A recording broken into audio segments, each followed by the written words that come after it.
Nous serons extrêmement vigilants là-dessus. On a maintenant Madame Danielle Simonet pour le groupe écologiste. Pardon. Oui, merci Monsieur le Président. Messieurs les ministres, vous dites que c'est un budget pour protéger les plus fragiles. Et le rôle d'un budget, c'est de répondre à minima aux besoins vitaux. Un toit, c'est un besoin vital puisqu'on meurt à vivre dans la rue. Et les associations d'ailleurs nous alertent que 2000 enfants sont à la rue.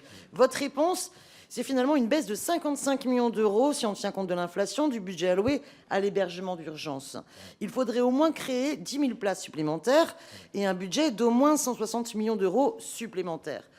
Qu'avez-vous à dire à cela? Et pour le logement social, comment pensez-vous que les bailleurs sociaux vont-ils pouvoir de nouveau investir alors que vous maintenez la réduction de loyer de solidarité? Côté rénovation énergétique et anti-vétusté, notamment dans le logement social, pourquoi êtes-vous passé d'une promesse de hausse de 1,2 milliard d'euros sur 3 ans en 2023 à seulement 350 millions d'euros sur 2 ans? Et côté aide à la pierre, pourquoi toujours pas de virage alors qu'il faudrait au moins construire 200 000 logements sociaux par an en priorisant les logements très sociaux? Et quels sont donc les moyens alloués au Fonds national d'aide à la pierre? Voilà, je le rappelle, la question du logement et de l'hébergement sont des questions extrêmement urgentes. Messieurs les ministres.